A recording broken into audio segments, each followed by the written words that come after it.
Ito mga kapatid, nakakalungkot lang yung Pilipinas, ano? Wala tayong honor. Yung sa ibang bansa, kung yung inaakusahan ng korupsyon, inaakusahan ng pagtatraidor sa bayan, putang ina, nagpapakamatay. Nagpapakamatay. Dito, putang ina, ang magpapakamatay pa yung may dangal. For example, sa mga nakakatanda sa inyo, yung mga Gen Z, hindi na alam to. Baka yung ibang millennials alam to.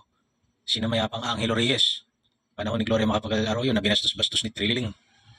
Yun pa yung nagpakamatay. Yung mga mas maduduming diamak sa kanya, buhay na buhay. Yung mga kurakot at yung nagtatanim yung mga nagtatanim ng mga kasinungalingan laban sa kapwa, buhay na buhay, mga putang ina. Senator Robin Padilla, binuli, ginagawan na namamakyo daw siya ng national anthem. Hindi naman. Karangalan nga ng mga kapatid nating Muslim yung ginagawa niya. Hindi naman dirty finger yun. Pero ang sabi ni Senator Robin, magpapakamatay daw siya kaysa babuyin yung ating bansa. Pero para marinig mo sa kanya yung masyado siyang naapektuhan. Senator Robin, wag. Tangina, bago mo sumagi man lang sa iyo yung salitang magpapakamatay, dapat yata muna mamatay muna yung mga putang inang kurakot. Hindi yung aakusahan ka ng alam mo naman sa sarili mong kasinungalingan. Ay, hindi, wag. Wag kayong papapekto. Tangina, tapos sila buhay na buhay. Busog na busog. Sinungaling na sinungaling. Putang ina naman. Ano yung ginagawa? Eto, maraming may ayaw nito kasi maraming gusto ng unity. Real talk. Yung mga makakaliwa na yan. At saka yung mga liberals. Yan, oh. Yan yung ginawa kay Charlie Kirk.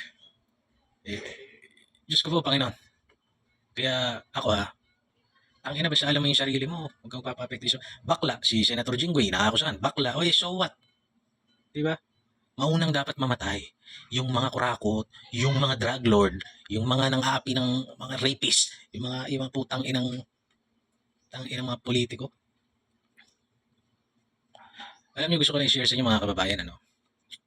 Kapag ikaw ay isang makapangyarihang tao, isang opisyal, isang hinalal ng bayan, mas malala yung anumang uri. For example, ako, nagnakaw ako ng 10 piso.